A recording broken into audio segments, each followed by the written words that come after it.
What is up, my good people of the internet? Happy to be here hanging out with you where sports truly meets that thing called life. A lot of great stuff coming up here on Wake Up Call with Dan Tortora. We are starting off your week, as we always do on Wake Up Call, with DT and Murphy.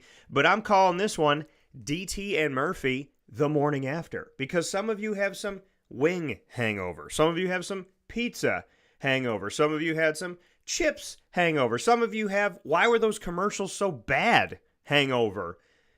And some of you are feeling so good this morning, right?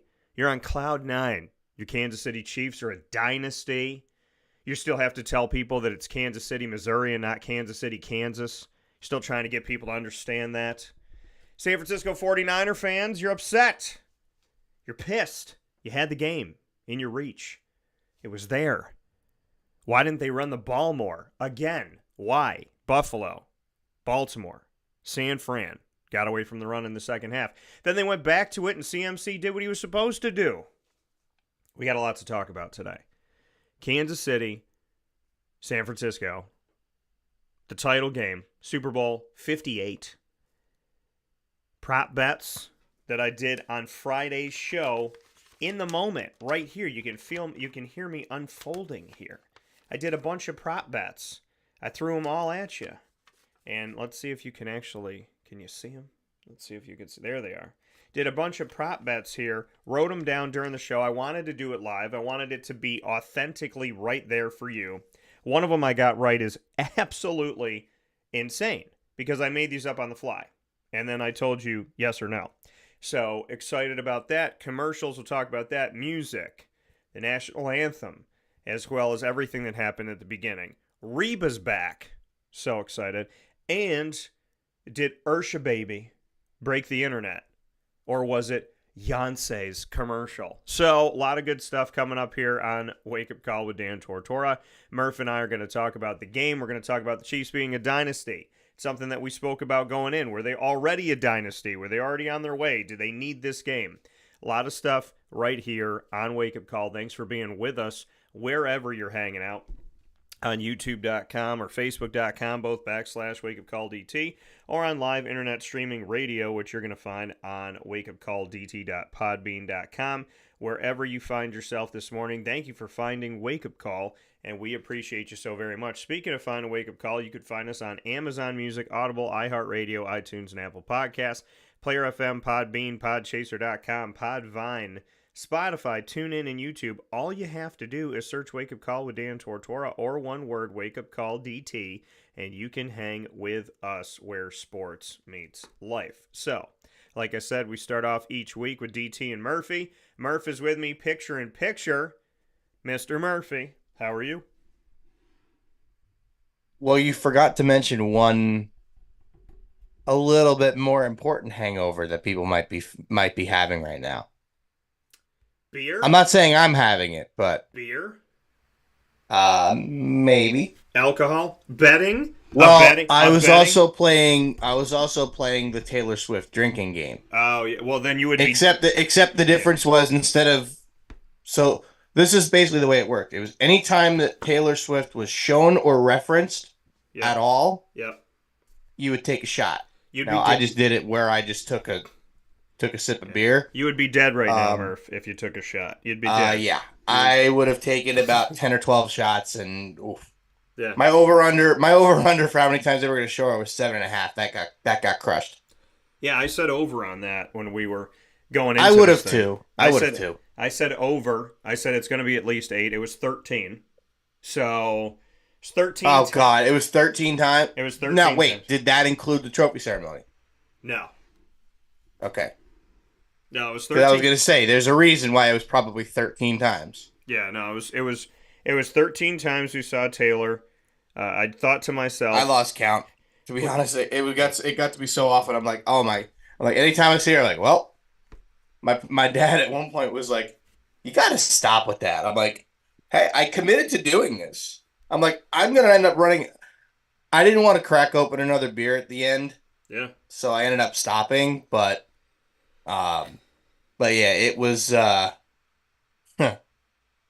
Ooh, that was not. That was so annoying. It's I almost mean, it's not her fault. It's not her fault though. I mean, it's at least she's not like going out there trying to attract the attention. but my thing So is like I give her credit for that. right. But I mean, that's the drinking game was. It would be almost That death was for me. fun. It was almost It was death, funny. almost death, and.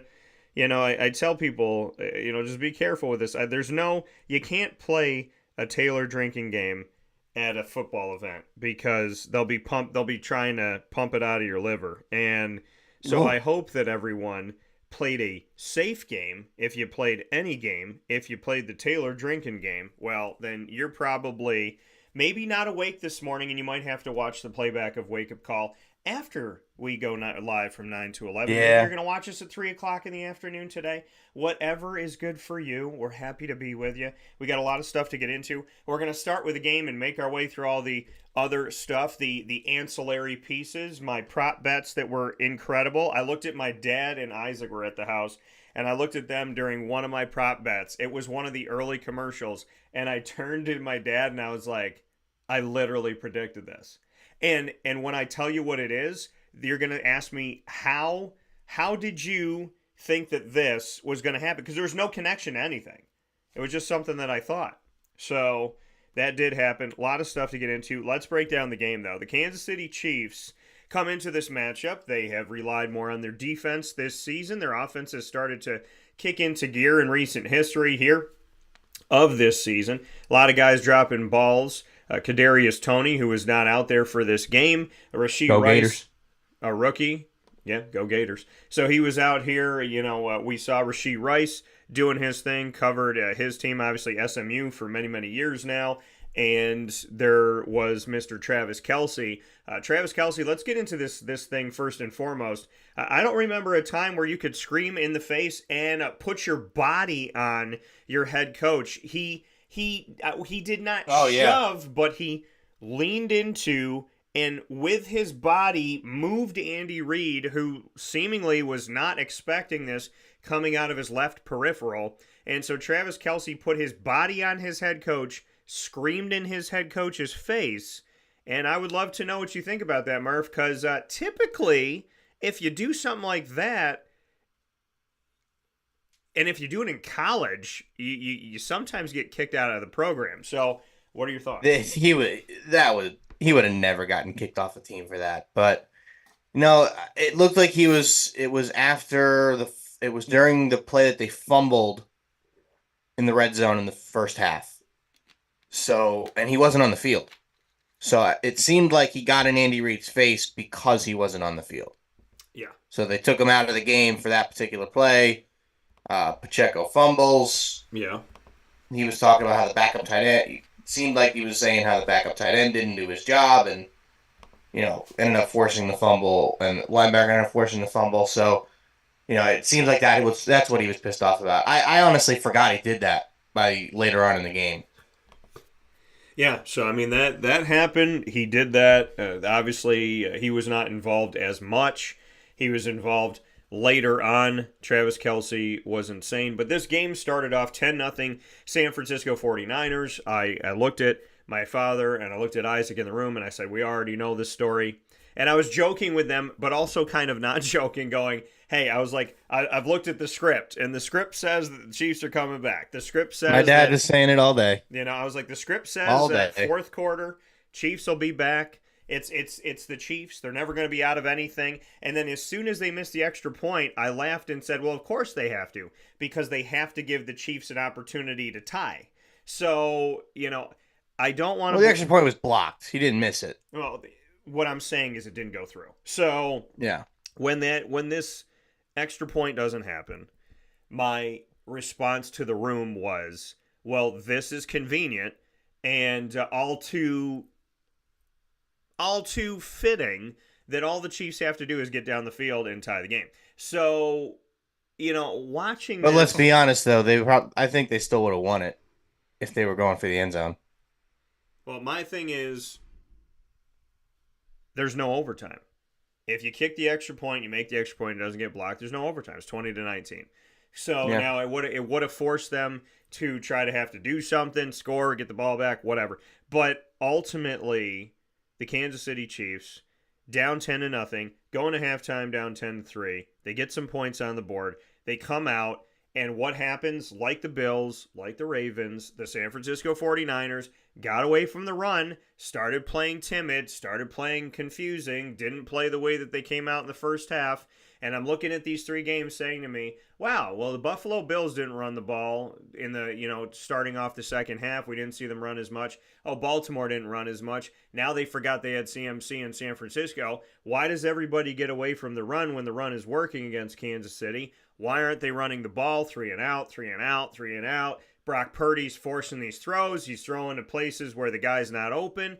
I wasn't understanding it. What do you make of any of this? Because we've seen it with the Patriots in the past before, too, where a team will come out, they'll punch the Patriots or the Chiefs in the mouth in the title game, and then they'll come out in the second half, and they look like a different team. They look like they're scared. They look like they're not. I don't even want to say scared. They look like they know who they're playing, when in the first half they were just playing football. Why does it look like Buffalo, Kansas City, or Buffalo, Baltimore, and San Fran, it looks like every single one of them forgot what was working when they came out in the second half? Do you put anything on this? Do you think it's nerves? Why do you think we saw these teams be good in first halves against Kansas City in the playoffs this year, and then come out in the second half and just look like they're not going to run the ball? I think it has to do with feeling like you want to keep your foot on the gas pedal as opposed to playing conservatively, right? Because you feel like if you run the ball a lot in the second half, you end up playing more conservative, right? And you feel like that shouldn't be the case as much, simply because you have a lead, but you got to keep doing what was working, right? And now, granted, McCaffrey wasn't. They were running the ball well, but it's not like McCaffrey went off and had like the game of his life. He only ran for 80 yards on 22 carries. Yeah. But they should have done some of those little dink and dunks and little screens and kept the ball on the in people's hands, in McCaffrey's hands, in other ways. Now, McCaffrey also had 8 catches for 80 yards. So he had the same amount of receiving yards as he had rushing yards. But a lot of that had to do with that touchdown catch he had. Thank you to my wallet from me on Christian McCaffrey scoring a touchdown. But yeah, ultimately it had to do a lot with what their game plan was coming out. And it feels like they were trying to continue to be aggressive, and not just run the ball 3 times, kick and punt. And they just happened to pass the ball 3 times and punt. But it only took them 2 drives to start running the football again. And Tony Romo was talking about it during the game. By the time they got the ball back for the 3rd time in the second half, he was saying that they're getting away from the run. They got to start running the football again. Yeah, thank you. So once they did, things started getting a little bit better for them. Yeah. And ultimately, I think that's what saved it for them. Otherwise, I think when Kansas City took the lead, I think they would have rolled over and that would have been it. But ultimately, I think they ended up getting back to it, and then it kind of stopped working. Kansas City's defense in the 4th quarter really stood up against the run, and then into overtime. So credit to them for making that happen, and coming out and fixing it so that they weren't getting bullied by Christian McCaffrey anymore. Well, but that's kind of my thoughts on it, though. I think, to me, it's just it was working, right? You got CMC, they got Travis Kelce, so the weapons that you have. Use the weapon. You use your dominant weapon. You look at that last drive or the winning drive by Kansas City in overtime, and they're just leaning on it, right? It's all right, Kelce, all right, Pacheco, all right, Kelce, all right, Pacheco. They go to the guy you don't expect it to go to. And I had made, before the game, I had put out who I thought the catalyst would be. I actually wrote it on the sheet right here, and I put 2 names on each team on who the catalyst would be, who that dark horse would be that you're not expecting, because this always happens in the NFL's title game, is that somebody steps up whose name you weren't thinking of. So I put dark horse catalyst for the San Francisco 49ers was Chris Conley or Kyle Juszczyk. And Kyle Juszczyk definitely came up. He caught a couple passes in the game. Chris Conley made 2 explosive plays on special teams. So they both ended up being dark horses here to keep them in the game. And then I said my dark horse catalyst for Kansas City, Justin Watson, and I underlined him, if you can see it here. I underlined Mecole Hardman, who caught the game-winning touchdown. So, I mean, I had him right there on the sheet. I'm going to say it right now because I want to be able to get past it with you, former New York Jet. And so he was on the Chiefs. He never really panned out. He went to Kansas City, and now he is a champion of the NFL's title game, Mecole Hardman. But again, I wrote down those guys, though, because there's always a guy. And Chris Conley started with Kansas City, went to Jacksonville for a couple seasons. I got to speak with him. I loved his leadership. We didn't have leadership at the time. I thought that he should have been one of the leaders of the locker room. I asked him about the difference between Kansas City and Jacksonville, and he just said, he's like, the way we handle ourselves. He's like, being in Kansas City, he's like, that's a championship organization. There's like certain things that you do, and in Jacksonville they weren't doing that. And then we lost. Then he, obviously went to San Francisco, and that's where he is now. And it was sad to see him go, but he made 2 massive plays. He caught the ball on the 2-yard line, and then he came down on the very next punt and just clotheslined a guy cleanly and was able to take him down in not great territory for the Kansas City Chiefs. And then Mecole Hardman caught the game-winning thing. I mean, what? And you look at what they did, though. And again, the Chiefs are never out of it, just like the Patriots have never been out of it. And when you're watching this last drive, you're saying to yourself, where did this come from? Like the last couple drives the Chiefs had, right? The drive to tie it and force overtime, and then this drive to have the game-winning opportunity in overtime. When you watch the Kansas City Chiefs late in the game, all of a sudden I looked at my dad and I go, they're just turning it on right. I'm looking at him and Isaac and I'm going, it's like they're just waiting. They're playing chess, not checkers. All right. They're being Floyd Mayweather against Conor McGregor. It's like, okay. Letting them get tired and then taking advantage when you see an opening. Right. Hit me. I'm going to let you think you won. I'm going to wobble a little bit. I'm going to go over to my corner. I'm going to come back and I'm going to knock you out. That's what Kansas City did. And they were and it was just textbook stuff, right? Pat Mahomes didn't look like himself the majority of the entire game. But then late in the game, he takes off for 2 runs, big-time gains. And then after that, what happens in overtime? Hikes the ball, looks at it, short pass just over the head of somebody, short pass to Kelsey, short pass to Pacheco, let them run and take off and do what they do. And they just systematically, playing chess, got down the field. And then you're looking at Kelsey, because now here they are in the red zone. You're thinking, are they running with Pacheco? Are they going to pitch it to Pacheco? Where's Kelsey at on the field? Everybody's looking around. And little old Mecole Hardman, who's back on the team, again, him. Could have been him, could have been Rashee Rice, could have been Justin Watson. The peep could have been Gray. The guys they don't expect, because once you get that close in this high-octane game in overtime, you're keying in on the guys who got them there, Pacheco and Kelsey, and it left open Mecole Hardman, and in all honesty, all he had to do was make sure he caught it. Mm-hmm. Need to walk right into the end zone, and that was that. Yeah. I'm watching that whole play develop after the was after the penalty, right? Or was it after the play to Kelsey that got him the first down.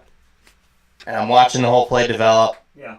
And obviously it developed very quickly, and I see Hardman over there to the right. Obviously I didn't realize it was him at first, and I'm looking over and like, he is wide open. If he hits him, this game's over.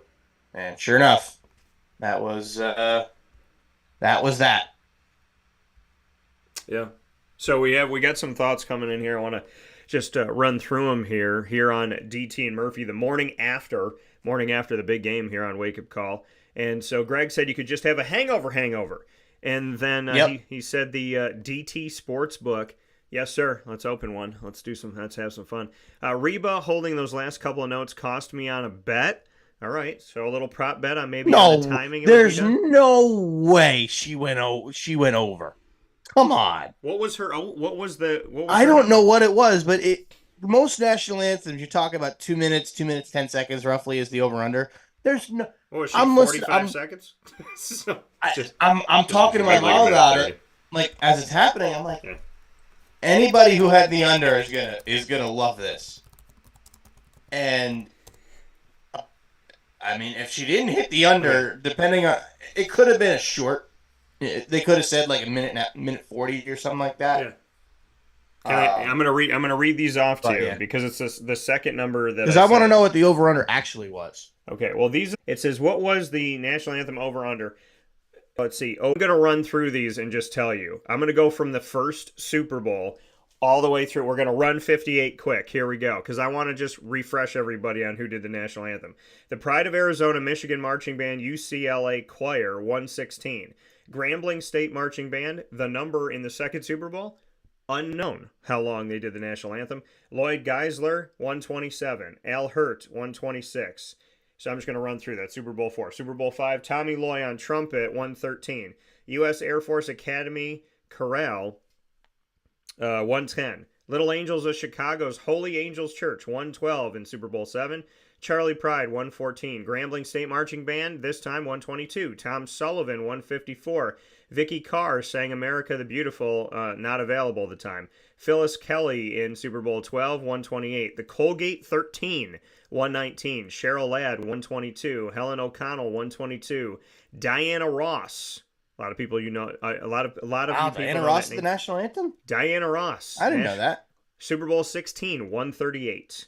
Leslie Easterbrook, 128. Barry Manilow, 135. San Francisco Boys Girls Chorus, San Francisco Children's Chorus, Piedmont Children's Chorus, all together in Super Bowl 19, 121. Wynton Marsalis on trumpet, 120. Neil Diamond, 102. Wow. Herb Alpert on trumpet, 133. Billy Joel in Super Bowl 23, 125. Aaron Neville, Did not Aaron know Neville. Billy Joel did the national anthem. Yeah, he did. Aaron Neville, 136 in Super Bowl 24. Whitney Houston, you might think it's over too, baby. It's not. Super Bowl 25, Whitney Houston, 156. Harry Connick Jr., 206. Now we're starting to get in the twos. Garth Brooks, 145 in Super Bowl 27. Natalie Cole, 233. Kathy Lee Gifford, 140. Vanessa Williams in Super Bowl 30, 135. Luther Vandross, love him. God rest in peace. And God may his soul rest in peace. God bless. Super Bowl 31, Luther Vandross, 153 in Super Bowl 31. Jewel, 127. Cher, 155. I would have put her over too. Faith Hill, 201. Backstreet Boys in Super Bowl 35, 150. Mariah Carey, 156. Dixie Chicks, 136.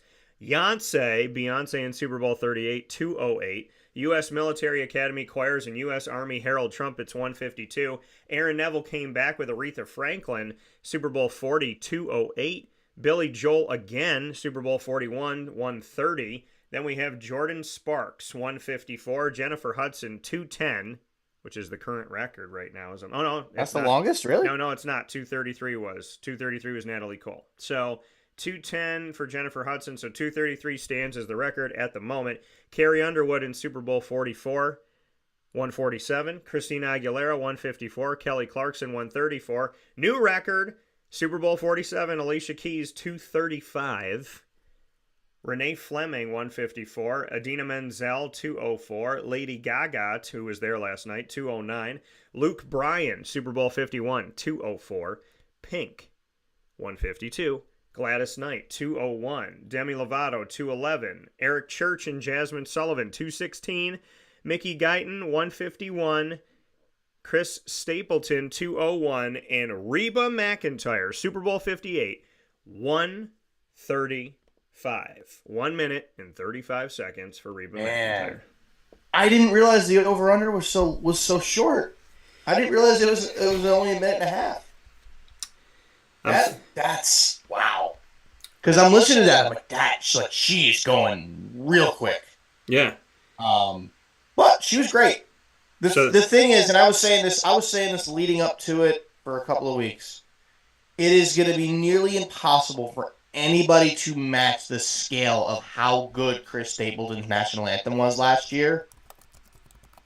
yeah. So, you know, as great as Reba was, obviously it's Chris Stapleton set such a high bar that it's going to be nearly impossible for anybody to top it. Now, that's what we thought Whitney Houston did. But Chris Stapleton, I thought, blew Whitney Houston out of the water last year.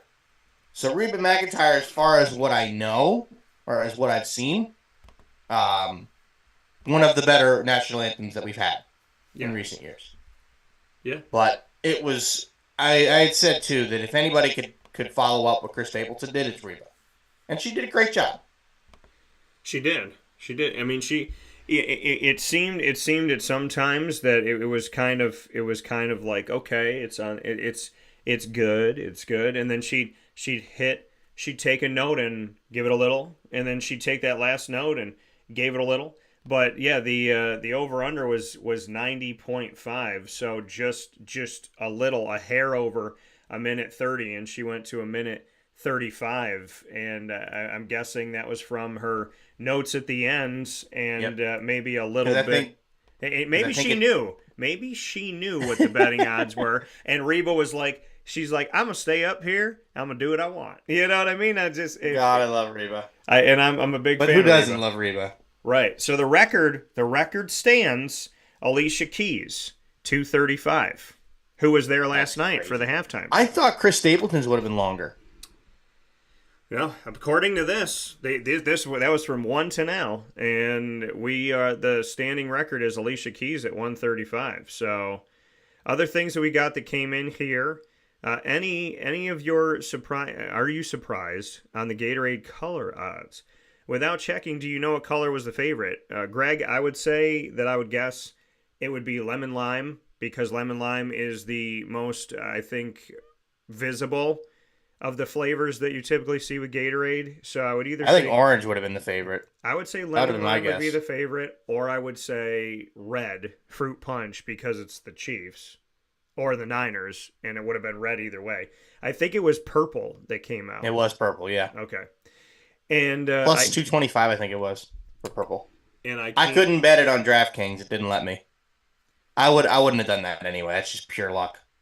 Yeah. So I would have said red, and then I would have probably said orange. That's probably what I would have said. Why would you have said orange? I just feel like it's the most popular Gatorade flavor. Okay. I think lemon lime is the one we see everywhere. That's why that's like the natural one. I can't get to one of your things yet, so we're going to wait on that. Chiefs looks like a mess on the sidelines during the first half. Mahomes also having words with Rice. Yeah, teams get upset. They get fiery. Let's see here. CMC had a solid game. Yes, he did. He would have had a better game. He did some things. He ran the ball late to give them a shot. He broke free to give them an opportunity to take down the clock. He scored a touchdown. He did some things that I said going into the game that he would do. He didn't get that second touchdown, though. So let's look at this. The Mahomes script would have had him put it in the end zone rather than a field goal in overtime win. I don't know, Greg. I don't know. I will say this, though. We're going to get into this in a second. Well, actually, you know what? Let's get into it now, and then we'll get into more thoughts. I think that they ran out of commercials last night, and I'm going to tell you why. Toward the end of the game, it's not even toward the end of the game. It was like third quarter. But in the third, definitely in the fourth quarter, absolutely in the fourth quarter and overtime. But going through later on in the second half, they started playing. I said when they keep playing CBS stuff, CBS Paramount Plus, I'm like, that's filler stuff, right? Because who knows if they're paying for that? I mean, they're the network. So when they start showing, I don't think they would have to pay at all to have a commercial on their own network. So I'm sitting here saying to myself, if we're seeing television shows on CBS and Paramount Plus, then they've run out of programming here, because if we keep seeing more and more, which we did. So to me, and then the local stuff too. Right. So they ran out of commercials.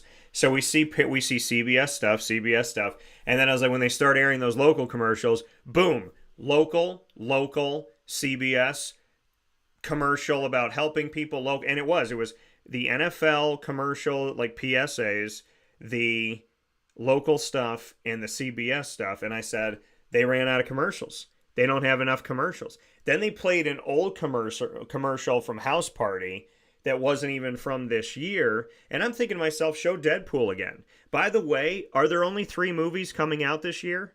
Because they showed Deadpool. Oh, no, I'm sorry. Let me get this right here. They showed Deadpool. They showed Wicked.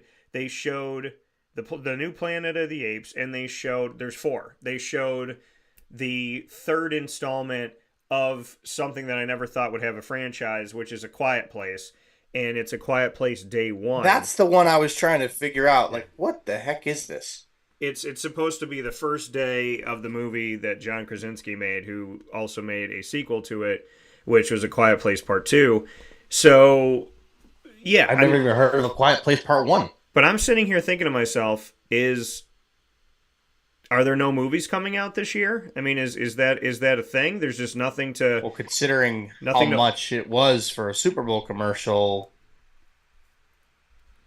Yeah. I mean... I'm surprised Disney paid for it with all the money that they've been losing on their choices. But I'm surprised Bud Light even still had commercials with how much they've been losing. Well, I said the Clydesdales might ended up being crocodiles. They've changed a lot. So, but the reality is we got to see the Clydesdales, got to see the dog. Loved that the dog was there licking the Clydesdale on the nose at the end of it. My dad liked that too. And, I mean, but the commercials. So let me tell you what I put in some of my prop bets here, because this is what I put on commercials. And this was written, people can vouch for it, on Friday. I did it on the show, wrote it while we were talking, said it out loud, and then kept it here. I said, will there be a Deadpool 3 trailer? I said yes, that happened. I said, will Deadpool mention Taylor Swift in a promo or a trailer? I said yes, that did not happen. Will there be a Daredevil Born Again promo or trailer? I was hoping so, it didn't happen. Will there be a Doritos commercial? It happened extremely late, but there was one, so I was right on that. Here's the one that was the kicker. Here's the one where I feel like I would have won. It would have been me versus the world. I literally wrote this down in the moment, and I don't know why, I just did. Will Christopher Walken be in a Super Bowl commercial? And he was. So I got that right. That was my big one. And there was a whole commercial about people doing his voice to him. Wow, it's so great. But I'm looking at this thing, and I looked right at my dad, and I was like, are you friggin' serious right now? I said Christopher Walken would be in a commercial. Will there be a Transformers commercial? Because there's always a Transformers movie, and there was not one. I said yes. Will Jessica Simpson appear in a Super Bowl commercial? Because I thought it would be funny, since they used to show her before they showed Taylor when she was dating Tony Romo. Maybe he could have made a reference. None of that happened. Will Usher reprise Yeah by having Luda and Lil Jon? I said I want it to be a yes, but I'm feeling like if it doesn't, it might not happen. I put no. It did happen. Thank goodness. What song will Usher open up with? And I said he would open up with Oh My God. So I don't think he did. I'm trying to remember what song he opened up with. They all like blend together. I mean, if we're getting into that now, yeah. I thought the actual now. I think he would have been great if you could actually hear him. Yeah. Did anybody else have trouble with that? Like, because I turned up the volume and everything, and I'm like, I can't hear what he's singing. Literally. Like, and this is not a shot against Usher, because what Usher did, I didn't think it was great. I'm not necessarily an Usher fan. It was decent. I'll say that. But it would have been better if I could actually hear him. When he's singing, I could not hear what Usher was singing. Literally. And I have pretty good ears. Yeah. My mom said the same thing. My dad said the same thing. They're like, why can't we hear him? And I'm like, I know. You literally can't hear him. The audio production by the stadium or CBS or whoever was awful. This is a shot at the production side, not at Usher. I didn't think it was great, even still. For me, it's probably in the mid-tier, maybe slightly towards the top end of the bottom tier of Super Bowl halftime shows for me. Yeah. But it's partly because I couldn't freaking hear what he was saying.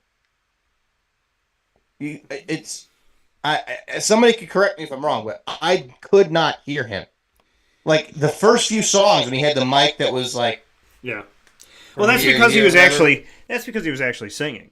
And because he's singing and he's dancing, and he's constantly moving, he's taking breaths. I'd still like to be able to hear him when he's trying to sing. Oh no, you couldn't hear him. I can understand where you're coming from, but I want to give Usher credit that if he was stepping into something and he's going, oh my God, because he's breathing, because he's actually singing, and it's not one of these performances where they come out and they're moving like crazy and you never hear them breathe. By the way, folks, if you want to know if someone's lip syncing or not, watch them dancing, doing all of this cardio work, and if they don't sound like they're short of breath or they take a breath, they're not singing. So he also didn't sing. He did not actually sing. Yeah, by the way, he didn't even lip sync it. They just played it and he was dancing to it. Well, because they had, which was very disappointing. Well, they had Lil Jon come out. That's all I cared about. They had Lil Jon and Ludacris. That's all I wanted. Ludacris came out with the big hair, loving it. Loved that he was wearing that like kind of football spacesuit thing. Listen, I waited that whole thing for to be there. I waited to see it. But at the end, this is my thing about Usher. I like the halftime show. There's been some ones that are kind of forgettable to me. I don't even want to say forgettable because I want to give everybody their flowers. There's been 58 Super Bowls. If you got to be a part of any of these and any time you were in a halftime show in the last many decades, I want to give you all the credit in the world. If I had the opportunity to be part of one, hey, that's a big moment. So I'm not going to say this one was bad, this was this and that.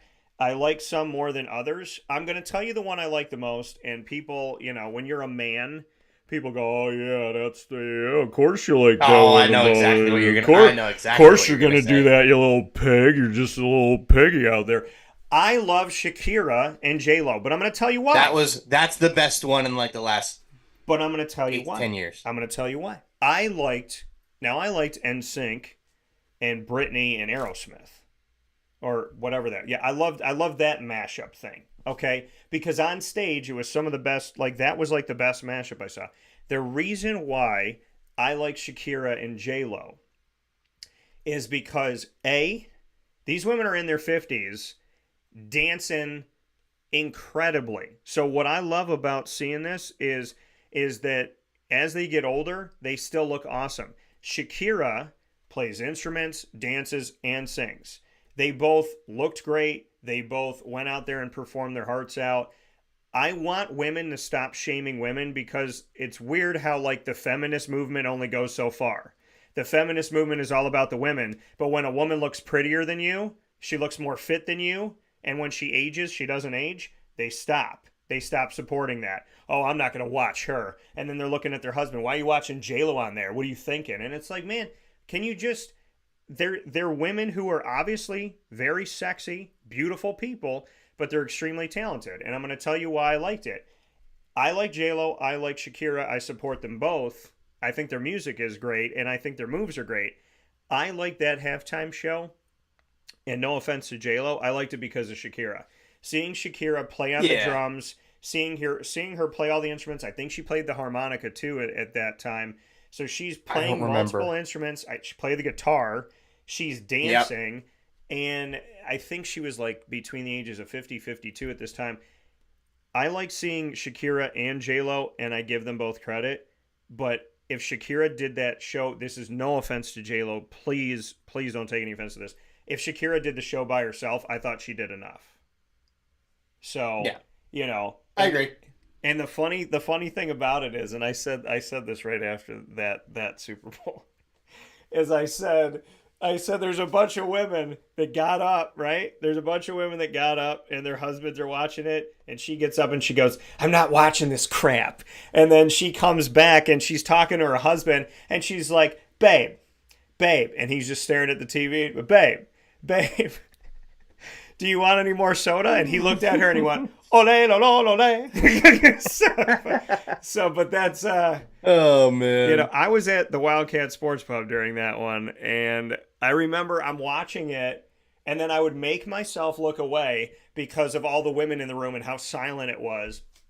And I was like, this is, and I kept thinking to myself, I'm watching because they're really talented, but I can't sit here and watch and stare because they're going to think, oh, you're not really watching it because of this. And I think that that's ridiculous. Women need to support women. Women need to support men. Men need to support men. And men need to support women. Support each other. And the reality of it all is that show is fantastic. I thought Usher's was good because Usher can dance. And that what that dude was doing on skates, no question there. that he was doing stuff on skates that people can't do without skates. And I mean, he's just like staying all in it and everything. And shout out to all the background dancers too, because they don't get the credit that they deserve. It was a really good show. My favorite one is still Shakira and J-Lo. Then you go back to the mashup with NSYNC and the Gang, which I really love that one too. I mean, Prince. Yeah, wait. And Prince. Well, Prince. Have you ever heard the story behind Prince's? No, I don't think so. So Prince did his in a. So they were in Miami. Yeah, because it was. He did Super Bowl 41, I think it was. It was the Colts Bears Super Bowl, and it rained. So he did the entire halftime show in the rain. People in 7-inch heels. He's got slick shoes. The stage was very slick. All this equipment, electronic equipment, electric guitars, in the pouring rain. Yeah. And then he ended the whole thing off with Purple Rain. Now, obviously, I'm not old enough to remember that one. Yeah. But in terms of the ones that I've gone back and been able to watch, that's the greatest halftime show performance ever. Michael Jackson was also really good. Yeah. But I also haven't gotten to see the entire Michael Jackson performance. I thought Prince was better in general with, the parts of that I did see because of what, it's because of the, the circumstances behind what was going on. Especially the fact that it was raining during the show and his most popular song is Purple Rain, and he closed out the performance with Purple Rain as it was pouring. Yeah. I mean, that's pretty darn good. But the other one that I remember from my lifetime that I really enjoyed, and it's not one you would think I would have really liked. I think Bruno Mars is really good. Bruno Mars' halftime show was phenomenal. I want to say he was Super Bowl 50. I'm not 100% sure. But his was outstanding. Absolutely awesome. Now, the one with Snoop and Dr. Dre and Eminem from a couple of years ago, that one was okay, too. I think there was too much mashed in at once with them. But, there was still a lot of good ones. Yeah. I mean... Yeah, I mean, it's hard. I mean, when you look at anything that Prince has done and, anything that Michael Jackson, when we look at music, it's hard to top them. But if you want one in recent history where I did not stop watching, and again, y'all think what you want to think because y'all are jealous. And I said that after it. I was like, if you're saying things about Shakira and J-Lo, you're just jealous, okay? I know. And stop, don't be out here. It's all the women that we're talking about. Right, don't be jealous about it. And, I mean, that's reality, okay? When I see Usher out there and he's toned and doing his thing, I look at my body and say, okay, I don't think anything about his body or to my body. But if I will say, I did kind of roll my eyes when I saw him take off the shirt. I'm like, come on, dude. Yeah. But you know what? Like, really? You know what Isaac said? I'm like, who do you think you are, Adam Levine? But yeah, that's what I said. Isaac said he's like, Janet Jackson wants an apology because we got nipples on the screen right now. So, but when I don't know, when I see stuff, if I see a guy who's fit and I say, okay, his stomach's more toned than mine is, I don't think anything of it. I go, okay, he's fit. And I don't think I got to go to the gym today because I saw Usher. I think to myself, I'm going to be toned to a place where I like, and nobody emasculates me. So, when you see somebody out there doing what they do, enjoy it, because I feel like there's people out there that they body shame, right? They're looking at, I can't believe what Alicia Keys is wearing. I can't believe what Rihanna's da da da da da. And it's like, just let these people be people, man. They're performers. They're good. Alicia Keys, I mean, what she's done over time in her piano playing and just her incredible just everything that she brings to the table. That girl, I feel like she would be relevant in music if she was born 70 years ago. And then, you look at so many hits that have come from Usher, from Rihanna, and so on and so forth. I really like Maroon 5. I didn't pay attention to their halftime show. It didn't do anything for me. So I'm probably one of the few people that really enjoyed the Maroon 5 halftime show, simply because I knew every single song. I was a Maroon 5 fan when I was a kid. Right, I am too. I enjoyed it. But I'm also the first to admit that in comparison to some others, it probably wasn't as good. It falls flat. But like I said, my opinion, I really enjoyed them because I was a Maroon 5 fan. Right. So for me, I enjoyed that halftime show. Right. But I completely understand that other people did not, and that's fine. Well, you put it to you like this. I'm not going to argue with that. Some people didn't. As soon as they knew that Snoop Dogg and Dre and Eminem were on there, they're like, I'm not watching it, because they simply don't like rap music. There's some people that hear somebody's coming on country-wise, and I'm not going to watch it because I don't like country. They haven't really had a country singer do halftime. Right, and that's what I was thinking. I am all for a country mashup. Give me Luke Combs, give me Morgan Wallen, give me Jason Aldean, Luke Bryan. By the way, Jelly Roll made it into a commercial this year. Let's go Jelly Roll. But bring in everybody, right? Even if it was just Luke and Morgan, that would be an electric halftime show. What if it was just Fast Car? And we get both versions. Get Tracy Chapman back? Yeah, I'm in. Think about how that was breaking. Did you see their performance at the Grammys? I have not gone back and watched it in its entirety, which I will. But I was waiting. It is finally on YouTube. I'm sure it's wonderful because they're wonderful. So it's finally on YouTube, the full version now. I've been waiting a week to try and get the full version to actually listen to the whole thing. It was phenomenal. And then at the end, you could see Luke bowing down to Tracy Chapman, and that was so cool. That was really, really cool, because it was never a country song. Yeah, and by the way, folks, speaking of country, Taylor Swift used to be a country music singer. Yes, she did. If you guys forget that was a thing back in the day, that's how she got into the music career that she had. Supposedly she still twangs a little bit when she sings some of those songs from back then. Okay. And I mean, so listen, we got a lot of stuff to break down, we got a lot of stuff to get into, but we got into the musical side of it. So looking at the halftime show, I thought it was good. I mean, I thought it was good. I like the way that Usher's a performer. And because Usher actually seemed like he was singing something, that's fun. By the way, when you watch a country music performance, I pretty much you almost never see them lip sync. I think if you lip sync in country music, you get kicked out of country music. So that's correct. I would agree with that statement. Yeah. Yeah, it kind of feels that way. So, I love seeing Reba because there was a Reba concert that I got to work here at the Grandstand on her farewell tour, and then she never farewelled.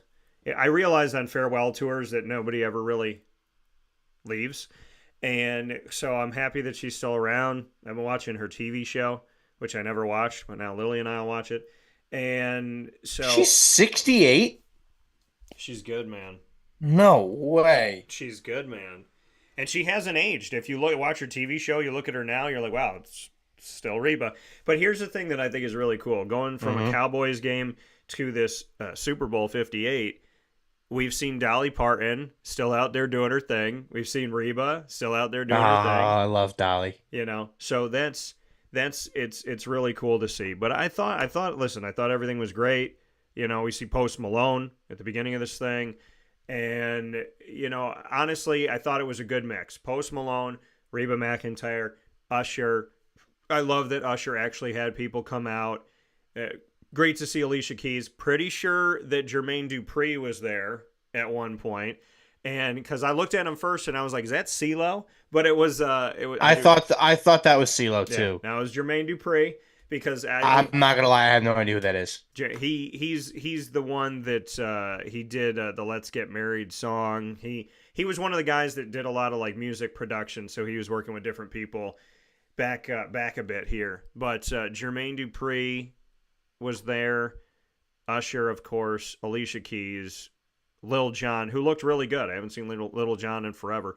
And then, of course, seeing Luda.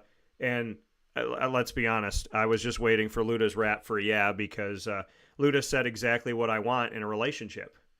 A lady in the street, and the other thing. So we're going to take a step aside for a fast break here on Wake Up Call with Dan Tortora. When we come back, we will get into the commercials. I have some thoughts. Like I said, I think they ran out of commercials. CBS programming. PSAs from the NFL. Local. After the game, local. Lot of stuff going on here. Was it because they cost $7 million for 30 seconds? Who has that money anymore? I'm sorry, did inflation go down? The government said so, but I just spent money on food for the Super Bowl, which proves all of that wrong. We'll take a step aside for a fast break. Your boy spent over $100 for 5 items, over $100, $20 a piece. Yikes! Inflation ain't down, and I think some people weren't paying for commercials this year because they're too dang expensive. But we'll take a step aside and we'll get into the history of commercials. See what they used to pay for them and how fast did these things increase over time. We'll get into that. We'll also get into the fact that the Chiefs are now officially, in my opinion, a dynasty. And I got some more prop bets to swing at you here. I'm going to throw these at you right now before we take a step aside. I want to hit these here. What song will Usher sing? I said, oh my God, he did not sing that one to start things off. The one that he sang, I didn't even know what song that was that he came out with. Partly because I couldn't hear it. It was Caught Up. He came out with Caught Up. And so, will Taylor Swift be shown during the national anthem? I said yes. Guess what, folks? She was shown before that. She was shown during America the Beautiful. So you found her even earlier. Will the new... What do I have here?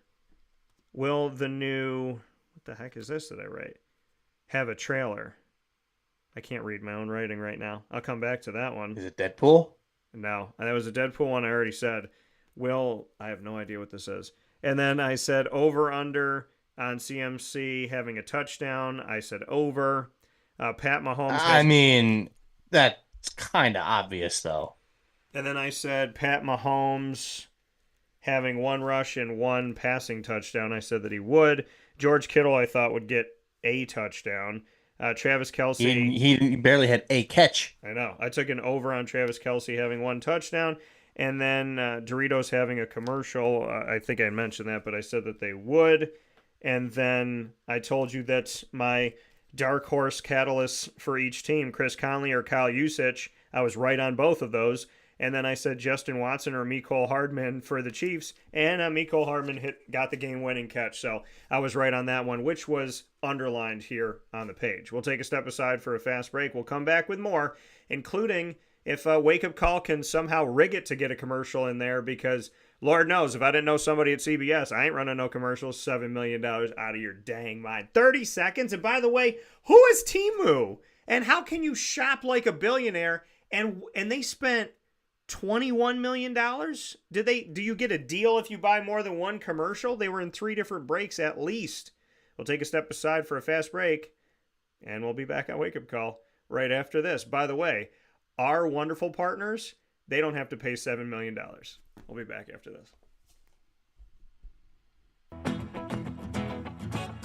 Hi, this is Amy from Mother's Cupboard, home of the whole frittata. We are open daily 6 a.m. to 1:30 p.m. For takeout orders, call 315-432-0942. And tune in to Wake Up Call with Dan Tortora for our monthly food challenge and try our Wake Up Call signature menu item available 7 days a week. Here at Mother's Cupboard, we are Central New York, and it's our honor to serve you.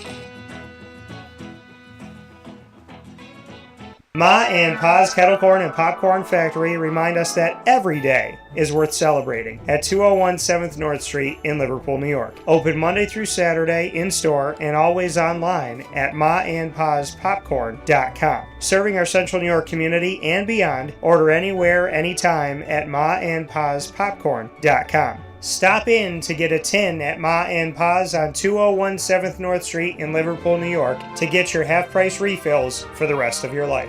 Come to Ma and Pa's for your holiday gift giving for family, friends, employees, and clients. And remember, for fundraising and events, to call 315-450-6272. That's 315-450-6272. Ma and Pa's Kettle Corn and Popcorn Factory. How corny are you? This is Jimmer Sikowski, owner-operator of Chick-fil-A Cicero, 7916 Brewerton Road in Cicero, right in front of the Home Depot.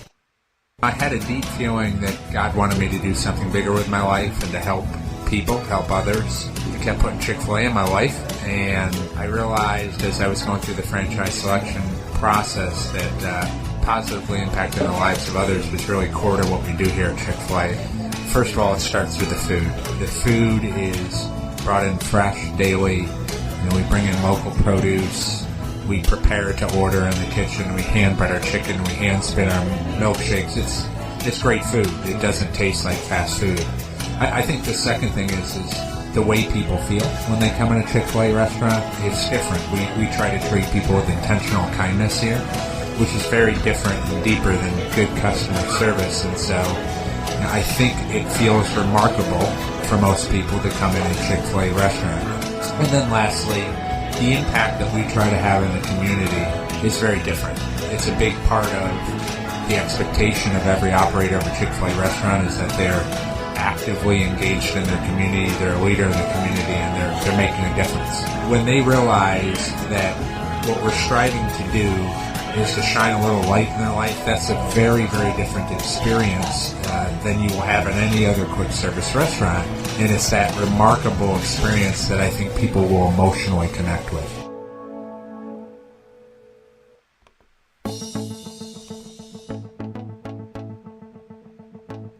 Avicoli's, located on the corner of Route 57 and Wetzel Road in Liverpool, New York, has been your trusted neighbor for decades. Located just steps from Liverpool High School, we're happy to have the Liverpool Warriors on-site, on-location broadcast at Avicoli's through Wake Up Call with Dan Tortora every single month, featuring student athletes, coaches, and administration throughout the year from Liverpool High School. Head out to Avicoli's today on the corner of Route 57 and Wetzel Road in Liverpool, New York, open Tuesday through Sunday for lunch, dinner, and drinks. We'd love to see you out there, and of course you can call them at 315-622-5100 for takeout, delivery, and catering. That's 315-622-5100, and also find them on myavicolis.com. That's myavicollis.com.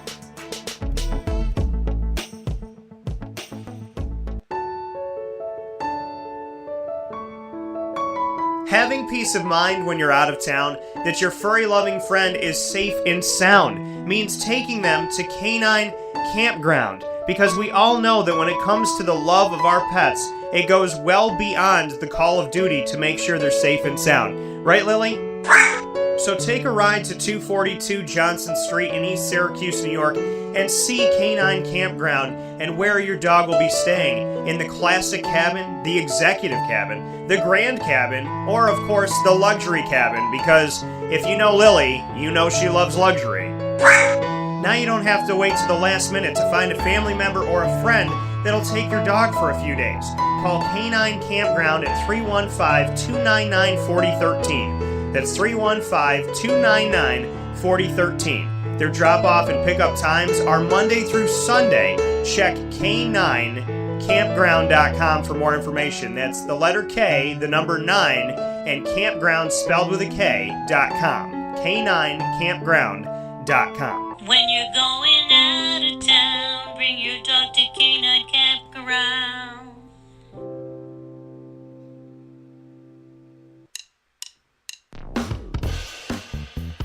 PB&J's Lunchbox, the food truck that you love finding all throughout central and upstate New York, now has a street-side cafe. So when you're craving their traditional favorites as well as their out-of-box amazing menu items, you can now head to 663 Old Liverpool Road in Liverpool, New York. Located just minutes from the highway, the thruway, Destiny USA, and Onondaga Lake Parkway, PB&J's Lunchbox Street-Side Cafe is there for you Monday through Saturday from 9 a.m. to 7 p.m., serving breakfast, lunch, and dinner all throughout the day. Get breakfast for dinner, dinner for lunch, whatever you fancy, including their award-winning grilled peanut butter and jelly sandwich. Find them at 663 Old Liverpool Road in Liverpool, New York. PB&J's Lunchbox, where we love to know what's in your lunchbox.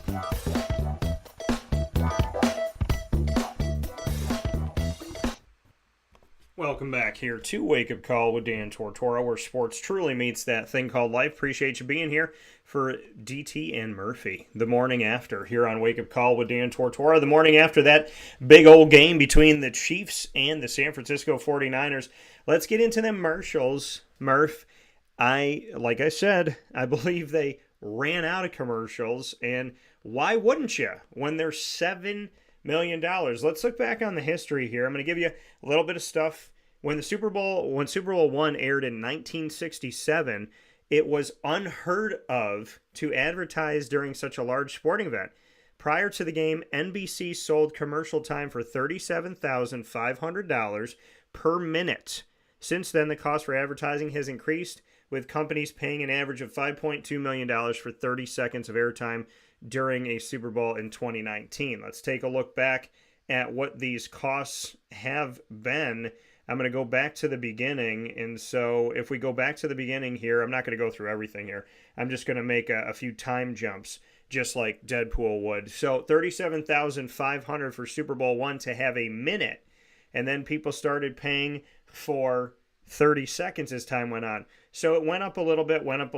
A big time hike was in Super Bowl IV, where we saw it go from, well, and this is still Super Bowl. Well, Super Bowl I has two different prices here.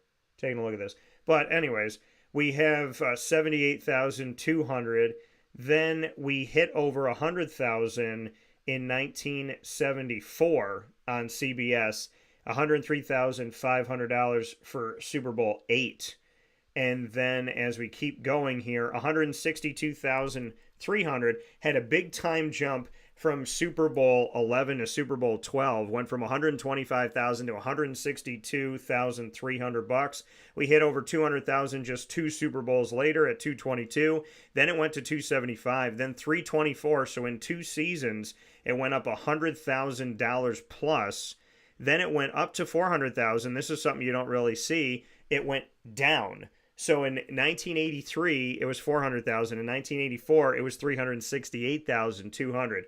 Then after it went down a little bit, I guess they were preparing you for the hike, brought it down a little to bring it up to 525, then to 550, 600,000. And this steady increase a couple seasons later, we saw it, or I should say 3 Super Bowls later, went from 600 to 700,000, 400. Then in one separation from 1990 to 91, it went from 700 to 800. Then it went to 850. Then it stayed at 850. And we were at over $1 million by, believe it or not, folks, 1995. Super Bowl 29 in 1995 had us at $1.15 million. Then it went down a little bit to under 1.1. Then it went up to 1.2, then just shy of 1.3. And how about this? From 1998 to 1999, we went from 1.29 to 1.6. That big of a jump when it went from NBC to Fox 1.6. Then it went to ABC at 2.1. So we hit over $2 million in 2000, and that was in Super Bowl 34. I'm trying to quickly look at these Roman numerals and translate it for you folks. Super Bowl 2. So the Super Bowl 34 was in January 30th, 2000 on ABC, was 2.1 million. Then we stayed at 2.2 for 1, 2, 3 Super Bowls. Then we hit 2.3, 2.4, 2.5.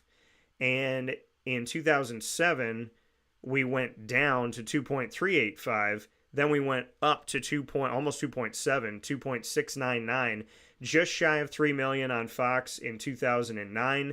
And then we went to a little bit lower, 2.954. We hit over 3 million for Super Bowl. Oh my goodness, here, looking at this one, this was in 2011 on Fox, $3.1 million. 46. Yeah, 46, you said? Oh, that is I true. believe that would be 46. Yeah, what, XL? Yeah. Oh, it's 45. So, yeah, 45 for that one. So that was 3.1. Then we had 3.5. We got to $4 million in 2014 on February 2nd. And then we went to 4.25, 4.8 in Super Bowl 50. And then we jumped to Super Bowl 51 the next year, 5.4. Then it went down to 5.25, 5.2, 5.6. And you think, oh, Dan, during COVID in the 2020-2021 season, did they give people a break? Yeah, okay. It was still $5.6 million in the COVID year. And then we went from 5.6 in 2 seasons, 2020 and 2021 Super Bowls. Then we went to 6.5 on February 13th, 2022. And last year we were at 7 million, and now we're holding around 7 million. So what first started as a minute instead of 30 seconds had us at $37,000. So you got more time for less, and now we're at $7 million for 30 seconds, which begs the question, if Temu is saying shop like a billionaire, did they do exactly that when they bought commercials, or did they get a freebie because they ran out of commercials at this year's Super Bowl? They probably just forked up the $21 million or whatever the heck. I don't even know what that is. Temu? What is that? I still don't know what it is. It's a shopping site. Maybe it's like Plato's Closet, or not Plato's Closet. Maybe it's like there's some other apps where you can sell. I have no idea. I have no idea. All I'm gonna I watched say the commercials, about the $21 million, and I still don't know what it was about. So that's good. All I'm gonna say about the commercials, though, in the last 5 years, Super Bowl commercials have sucked. This year was no different. I couldn't tell you. There's not a single one that I actually remember that was actually any good. Yeah. I mean, maybe the one you had, I guess it was the NFL one where they had the kid running around with like the NFL Africa, I think it was. Yeah. But that's it. That was cool. There was nothing else that was any good. The Christopher Walken one, the Doritos commercial, the Deadpool anything, the kid with the NFL in Africa and everybody having a chance was a good one. And yeah, I mean, this is how I always think about Super Bowl commercials. When I wake up the next morning, what can I remember? And I just rattled off all the ones I remember. Top of mind, Christopher Walken. Those are the ones, and I remember Temu because it was there a billion times. But that's what I remember. I can't, and I said, I was like, Pepsi didn't take out an ad. Coca-Cola didn't take out an ad. There was some new soda that said the words, how about this? The commercial that had Starry. No, not that one. There was a new soda that brings back the flavor of soda without the calories of soda, and they kept saying soda, which is why I'm saying soda. If you played a drinking game during that commercial to drink every time they said soda, they'd be pumping out livers at every local hospital. I think she said soda 20 times in the commercial. 20. Please don't drink and do this stuff, folks. And if you're going to drink, be at home. But these commercials were awful. We're joking about this stuff, but yeah, if you drank every time they said soda, well, then you probably would look like Frankenstein. You would have won the drinking game if you were doing that versus Taylor Swift drinking game. Yeah, the only thing that happened more than Taylor Swift was the word soda in commercials. So that should be a prop bet for the future. But I mean, so that one was memorable because I still don't, this is the funny thing. I know that they said soda 15 to 20 times. I can't even tell you the name of the product. So the commercials were so stupid this year. They were awful. The only products that I remember are Doritos, which I've known in the past. I don't even remember seeing the Doritos commercial. And maybe I was in the bathroom or something, but Anheuser-Busch, because of just memories of stuff. Anheuser-Busch, Doritos, Temu, and What the heck is Temu? and Deadpool and Wolverine. What is that? That's all I remember. Oh, and that we saw the Wicked trailer, and that Dina Menzel's not in it, which pissed me off because her voice is incredible. So, not to take away from the woman that's going to be in there, I'm excited to see her rendition of it. But Idina Menzel is just a friggin' treasure. That woman's got 95 different levels of her voice. But so, yeah, I mean, 4 or 5 commercials that I can remember. I think the Paramount commercials were pretty good. Yeah, free. Those were like free. They were, yeah. Why not? At Wake Up Call, I mean, all I know is I don't even know if the Super Bowl commercials are even worth giving our time to because they were so bad. But that's the thing, though. You're paying $7 million to capture people, and arguably, normally they make you wait. They make you wait 3 in, 4 in, maybe an hour in. They played the Deadpool trailer immediately. They played the Planet of the Apes new movie trailer immediately.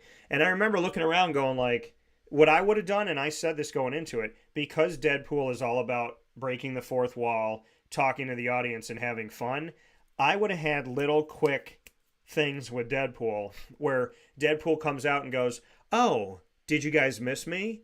And then it says trailer coming. You said that. That would have been funny. Right. Then he comes back and goes, "Are you $21 million that they got to pay for?" No, because you don't do 30 seconds. And then he goes, "Oh, are you looking for something?" Yeah, but they're not going to do a 5-second commercial. You can't. Well, William Mattar did a 5-second commercial here locally. So, locally, sure. To me, I would have strung the Deadpool thing, and if you didn't want to pay for it, I would have just made people wait for it, because you knew that there were people in the comic book and entertainment world that were watching the Super Bowl only to see the Deadpool commercial, and when they saw it within the first 10 minutes, they probably shut the game off. And I'm speaking from living in 2 worlds. Superpowered Pop, I live in that entertainment world. Once they saw that trailer, they went on the internet and they started doing their trailer breakdowns and their reactions and all that stuff. They weren't watching the game. They were watching the game until the trailer came out. Thank goodness I didn't go upstairs to go to the bathroom or grab something else or, from the kitchen or whatever, because I was setting everything up, put everything down, and then I turned like this.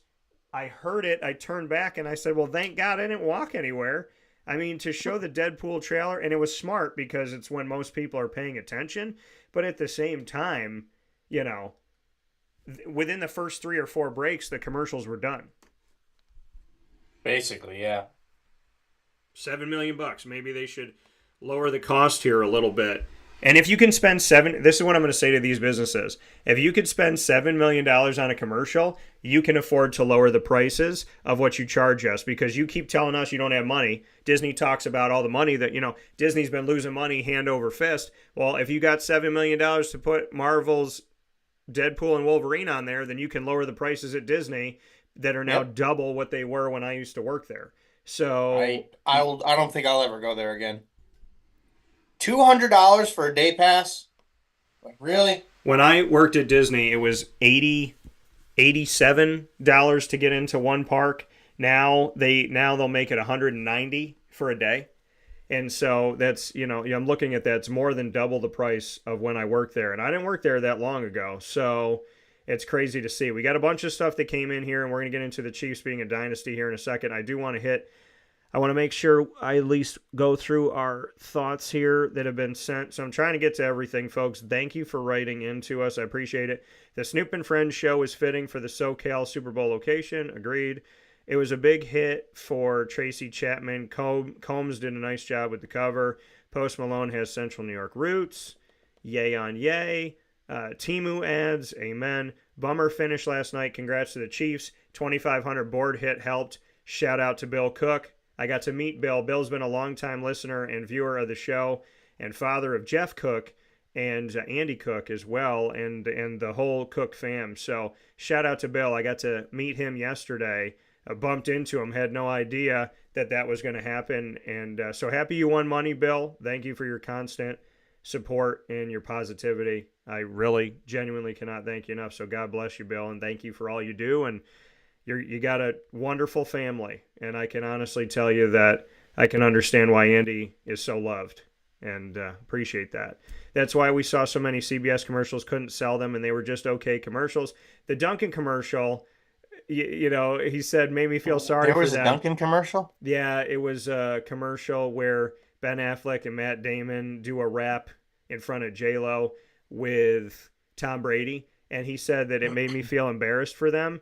I think the guys were probably happy that they got to be around Tom Brady.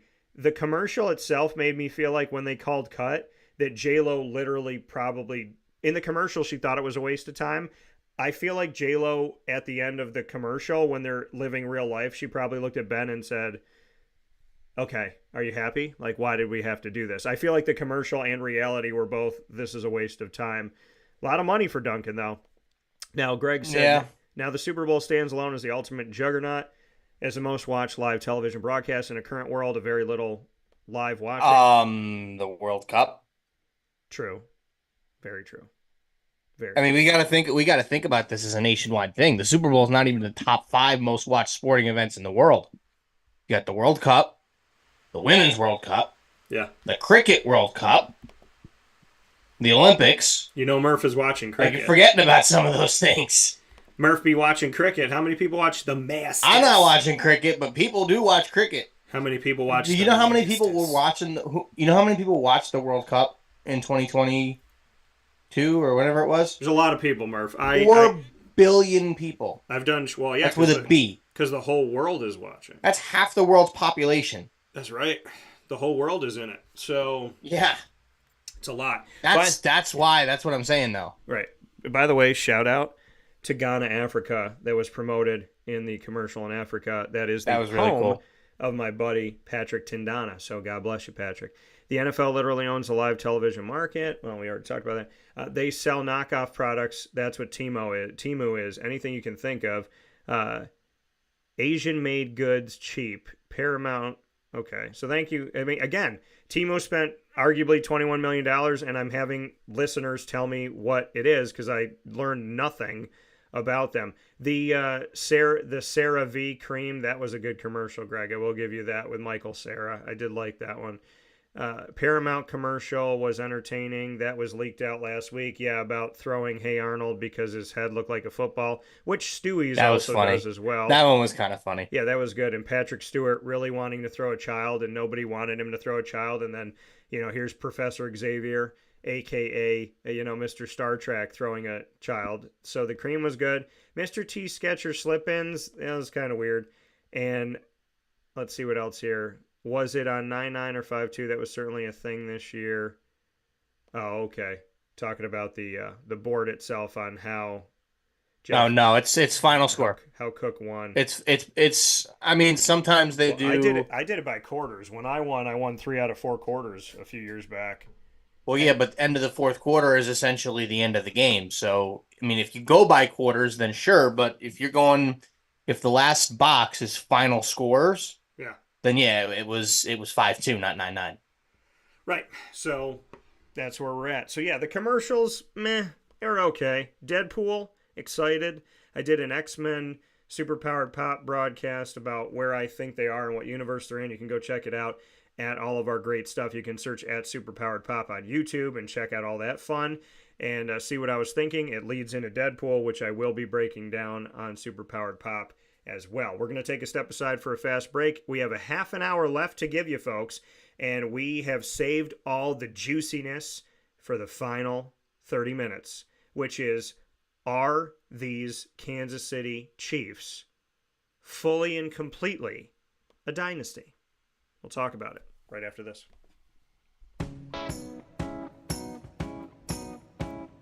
In these unique times, there are those in our community that give us a sense of normalcy and positivity. Pizza Man on 50 Oswego Street in Baldwinsville has been here for you for over 35 years and is here now.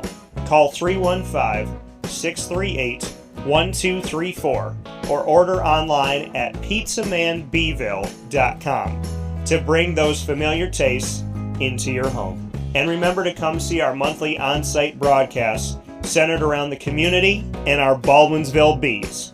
Pizza Man in Baldwinsville.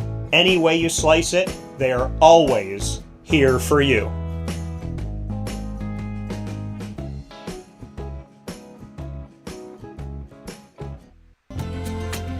Looking for your next ride? Look no further than Great Lakes Honda City, located on 7140 Henry Clay Boulevard in Liverpool, New York. Serving our community for decades, their new and pre-owned vast array of vehicles are available to you Monday through Saturday on site. To search from home, shop at GreatLakesHondaCity.com. Call 315-365-5576 to set up an appointment. That's 315-365-5576 for Great Lakes Honda City, 7140 Henry Clay Boulevard in Liverpool, New York. Great cars, great people, Great Lakes.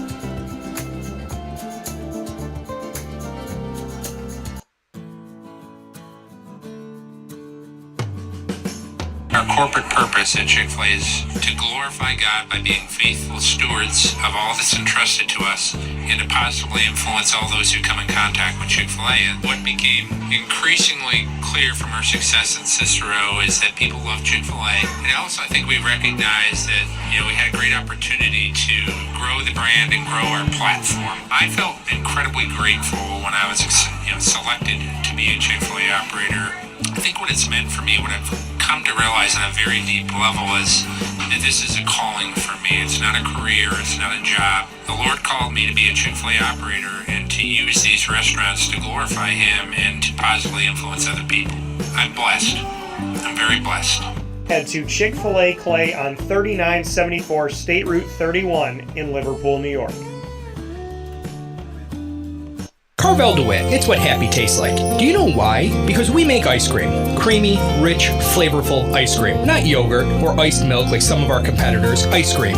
Fresh, by hand, daily. For the calorie conscious, we have something new for you. Our new Carvelite. Same great flavor, creaminess, and texture of our regular ice cream with only 35 calories an ounce. So whether you want an ice cream cake, flying saucer, dasher, carvalanche, hard or soft ice cream, we will satisfy your craving with our fresh, handmade regular or new Carvelite ice cream. Carvel DeWitt. It's what happy tastes like. The Wildcat Sports Pub in Camillus, New York is located on 3680 Milton Avenue in the Home Depot Plaza. It is your family-friendly sports bar and restaurant. Folks, some sports bars aren't family-friendly. Some family-friendly restaurants are not sports bars. The Wildcat Sports Pub in Camillus, New York is proud to be both. It is that marriage that you've been looking for years. The Wildcat Sports Pub is your home base for your sports bar and restaurant needs, games for the kids, indoor and outdoor activities, and enough things on the menu to come back every single week and get to try something new. They're open Sundays from noon to 8 p.m., Monday through Wednesday, 11 a.m. to 11 p.m., and Thursday through Saturday from 11 a.m. to midnight. For reservations and party information, call 315-487-2222 for the Wildcat family-friendly sports pub and restaurant.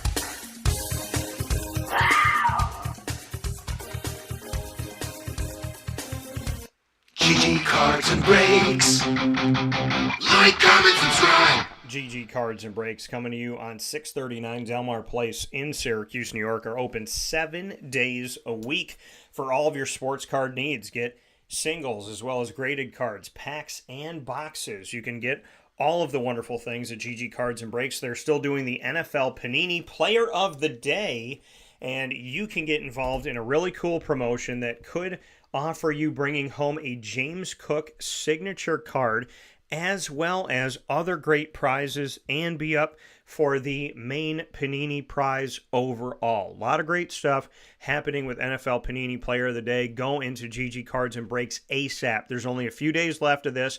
It was a 32-day promotion, and it is going to be ending in the next few days. So get yourself into GG Cards and Breaks on 639 Delmar Place in Syracuse, New York. They are open Monday through Saturday from 10 a.m. to 6 p.m. and on Sundays from 10 to 5. Head off to GG Cards and Breaks, like I said, for everything that you need, including all the stuff to protect your cards. The one-touch cases, your top loaders, your sleeves, your binders, and all of your pages. Make sure that you take care of those cards that you love so much and bond yourself with the teams and the players that you care about, that you watch, that you grew up with. It is so incredible that no matter what decade we are in, it is the same hobby with new memories. Create one today at GG Cards and Breaks, 639 Delmar Place in Syracuse, New York. With that being said, here on Wake Up Call with Dan Tortora, we're back here with Murph. It's called DT and Murphy the morning after. We've covered a lot of different pieces here, speaking on the Chiefs-Niners game to start things off, getting into the prop bets, the commercials, the music, how I got some of these really cool prop bets right, including who I thought the catalysts were going to be for each team, and I got it right about that Christopher Walken being in a commercial. I don't know why that was in my head, but I call that God stuff. God's like, hey, I think this is going to happen. I'm like, cool, I'm going to write it down. So Christopher Walken was in the commercial. We're going to round things out and bring it all back together as we go back to the game itself, and I defer to Murph. Are the Kansas City Chiefs officially and truly in the era of Andy Reid, Pat Mahomes, and Travis Kelce a dynasty? I don't even think I need to answer yes, because I think it was already known once the game ended. That was the talk leading up to it, and that's where they are. It is officially a dynasty. When you can win 3 in 5 years, that would be considered a dynasty. So Mahomes, Andy Reid, Travis Kelce, that whole roster, they are a dynasty right now. And they, as far as we can tell, they will be going forward so long as they have Patrick Mahomes and Andy Reid. Yeah, I mean, I agree. I argued that going into this game now, in my head, I've thought the rule is 3. You got to have 3. And then insert, 3 with the team, the current, whatever. Not even 3 the current, or back-to-back, I would say. 3 within an era, right, of a coach and some familiar faces. They did that. Now, I argued going into it that what they've already done, going to 6 straight conference championship games, playing in multiple Super Bowls over the last few years, and this being their opportunity to be in their their third win in 5 years. So, looking at the kind of parallel of the Patriots went to 8 straight conference championships at a time. Chiefs went to 3. Chiefs went to 6 in a row. And then you look at Patriots won 3 Super Bowls in 4 years. Chiefs won 3 in 5. So when we're looking at it like that, when we're looking at the talent of Pat Mahomes, when we're looking at the coaching of Andy Reid, when we're looking at the fact that this team stays effective without Tyreek, there were people that thought when Tyreek Hill left for Miami that Kansas City would never win another Super Bowl.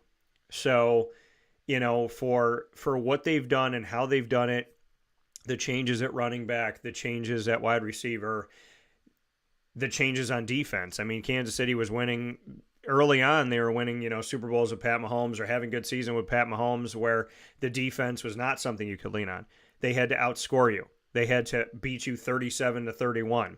So looking at how the defense has improved, looking at the fact that Andy Reid, some people thought he was done. When he left Philadelphia, there was the notion that he was done. He made it to a Super Bowl. He never won one. Did that with Donovan McNabb. Shout out Syracuse. And there was a belief that Andy Reid was washed up, that nobody was going to hire him, that even if he's in Kansas City, okay, he's going to 2 years and then go off into the sunset. Nobody thought there would be the second coming of Andy Reid. I shouldn't say nobody. A lot of people didn't give Andy Reid the credit that he would stay relevant, that he would win. Kansas City, remember, folks, not too long ago was 2-14 and 4-12. So Seeing Kansas City become what it's become, and seeing it in Pat Mahomes' time, in the short period of time when he won his second, I said, I believe this man is a Hall of Famer, and we could be watching, not yet, but we could be watching the greatest quarterback of all time. He could take the place that is currently taken by Tom Brady. He's not there yet. He's got to get to at least 5 right, in order to even sniff that conversation. But we look he's more than halfway there. Right. We look at the fact of quarterbacks that have won at least 3 Super Bowls. Tom Brady, Pat Mahomes, Joe Montana, Troy Aikman. I believe I'm missing one. Terry Bradshaw. Yeah, Terry Bradshaw, right. So that's it. In NFL history, that is it. Bradshaw with the Steelers, Aikman with the Cowboys, Brady mostly with the Patriots, one with the Bucks, Pat Mahomes all with the Chiefs.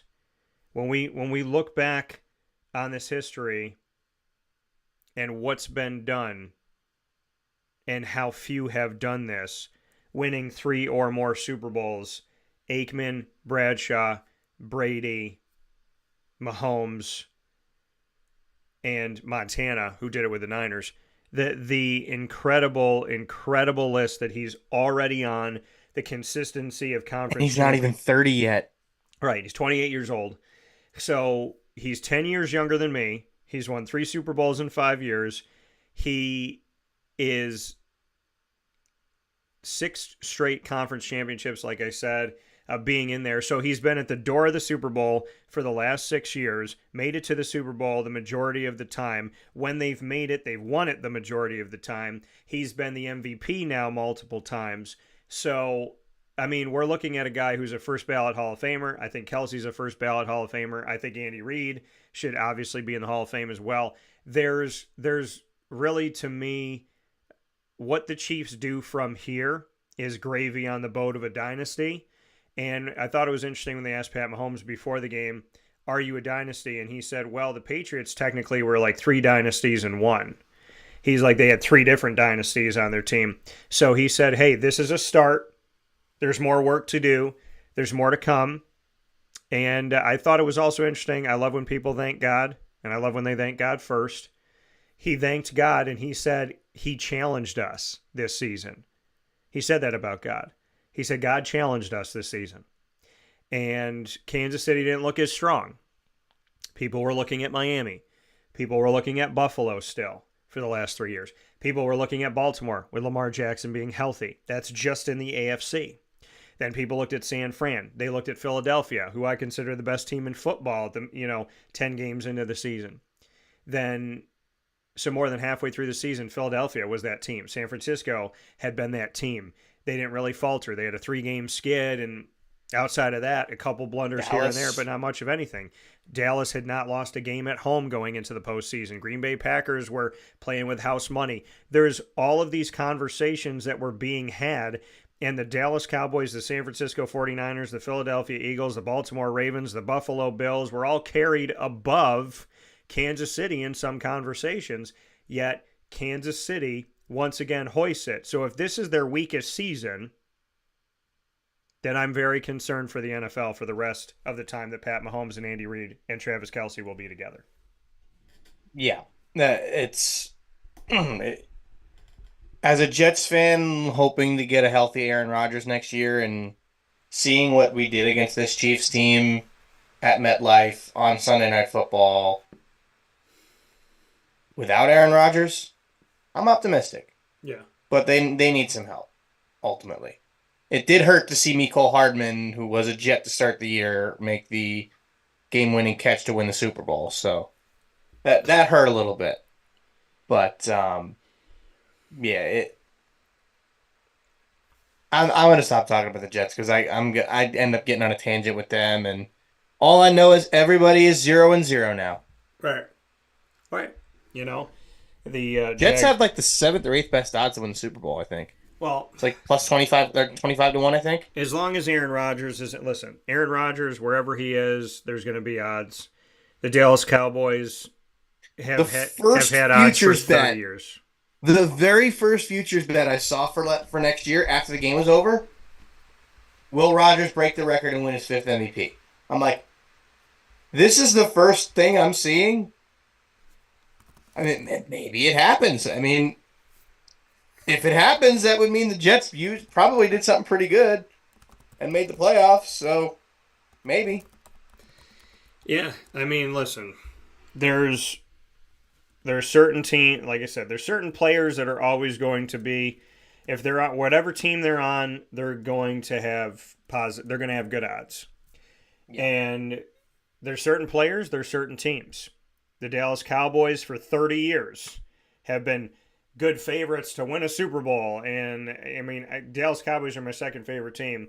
And I can honestly tell you that I have not thought more than maybe one time in the last 10, 15 years that they had a viable, like an actual feel-good chance that they could get there. So, shout out to Montana, Aikman, Bradshaw, Brady, and Mahomes, who all have at least three or three plus Super Bowl rings. So a shout out to each and every single one of them. Think about all the quarterbacks over the decades of the NFL, and there's only 5. And of the 5 that we're talking about, there's only one still playing. God bless the beautiful opportunity that we have, though, that all of these gentlemen are alive. So Pat Mahomes, Joe Montana, Troy Aikman, Terry Bradshaw, Tom Brady are all here on this earth to celebrate all 5 of them and to actually get to see them out there and still chasing their dreams and coming to events. Joe Montana was at the game last night, so shout out to him for that. But this is a dynasty. I argued that going into the game, they were already pretty much, they were almost there.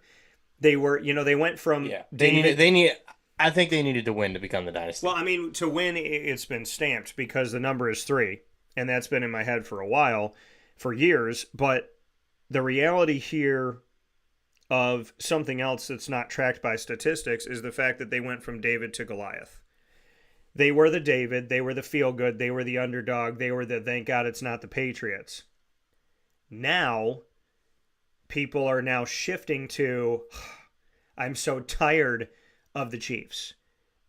I'm so tired of seeing the same old team. So what once was a feel-good story has now become a story where some people are bored, they're tired of, they're frustrated. Now they think the Chiefs are the bullies. So, that's an interesting thing now, and that's part of being a dynasty, as you go from that team that when people aren't fans of you, they still cheer for you, to now being that team where the rest of the NFL fans are cheering against you. I don't cheer against the Chiefs, I would say. In the comfort of my own home, did I want San Fran to win yesterday? I did. They haven't won since 1994. So, I wanted to see the Niners win. I wanted the BS, Mr. Irrelevant crap to go away for Brock Purdy and all of that. I think it did, though. He played a good game yesterday. This is the thing. 262nd pick, 7th round, last pick of the draft in 2022. If you look at his numbers in college, which I read off on last week's show, there's no reason that man should have been the last pick of the draft. He's the last pick of the draft. Last year, he steps in. They trade up to get Trey Lance. That didn't work out. Jimmy Garoppolo, they never really appreciated, and he would work out, but he wouldn't work out for a full season. But he did guide them and help them to a couple opportunities at a Super Bowl ring. And going out of last season, 2022-23, my exact words when the season ended were, Brock Purdy is your starter, Trey Lance is probably gone, and Jimmy Garoppolo, I said, if they all stay, it's Purdy, Garoppolo, Lance. Then they got rid of Lance, and they got rid of Garoppolo. But I said, without doubt, without question, no thought on my mind, Brock Purdy is your starter. There's no competition. 100%. He's the guy. So he was Mr. Relevant looking at his collegiate numbers. He was Mr. Relevant in his rookie season. He was Mr. Relevant in the offseason of after 2022-23. He was Mr. Relevant throughout this season. He was Mr. Relevant throughout the playoffs. He was Mr. Relevant in this NFL title game. And Brock Purdy, in no way, shape, or form, I don't think anybody should be called Mr. Irrelevant, because 262 draft picks in 2022, and let's be real about something. It is extremely difficult to play in the NFL. Hence why we have the XFL and the USFL, which is now the UFL, why we had NFL Europe, why we have the CFL, why we have arena football.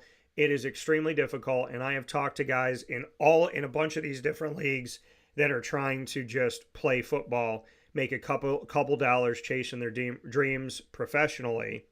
So to see any of these guys get drafted, as well as the undrafted rookies, I give them all credit for the work that they put in. And I have been with the guys that are drafted in the first round. I ate dinner with a guy who was drafted a few days later in the first round, Justin Pugh. I've called a guy on the phone when he got drafted in the 3rd round after getting one offer from the school that he went to, and that was it, Jay Bromley. I've also had conversations with guys that were trying to make teams, with guys that had been put on teams and taken off teams, Jerome Smith, and guys that were drafted in the 7th round when they should have been a 3rd round pick, Zaire Franklin, and guys that weren't drafted at all that tried to make a team and ended up starting this year, Tommy DeVito. So I've seen all different ends of the spectrum. I don't look at anybody as irrelevant. I don't think God looks at anybody as irrelevant. They need to change the name of that pick first and foremost. And Brock Purdy should have never had that connected to him because I don't think it's respectful. And at the same time, he disproved it when he made an NFL team. He disproved it when he got on the field as a rookie. He disproved it when he had the starting job because of injuries to other people and then kept it when those guys got healthy. He disproved it when they went to the playoffs. He disproved it in the offseason. He disproved it this year in his 2nd season going to a Super Bowl. And people forget that Tom Brady was a 6th round compensatory pick that's not always there in the draft because a compensatory pick is an extra pick. So knowing that he was a 6th round, knowing Purdy's a 7th round, I'm not saying they're the same guy. I'm saying respect the end of the draft like you respect the beginning of the draft and give these guys their flowers. So I give credit to Brock Purdy for all the work that he's done. He's a tremendous quarterback. He just so happens to be on the other side of a quarterback who may go down as the greatest quarterback to ever play football, and that's not Brock Purdy's fault. And it should not diminish the light that he put on the field. Correct. But before we, obviously we got not a whole heck of a lot more time here, but I want to make sure that I mention real quick as you have been talking about prop bets. So I made quite a few, as you know, and a lot of them were like little short parlays, and a lot of them had Christian McCaffrey to score a touchdown as part of it, which he did. However, 2nd quarter rolls around. It's the drive right. It's the drive he scores the touchdown. I'm peeking in DraftKings, and I'm seeing that his anytime touchdown's down to -120. So I'm like, oh, okay. So I threw $60 on it. Yeah. Then I decided, hey, I'm just going to put the rest of my money on it, and I put another 150 on it. And then he scored a touchdown on that drive.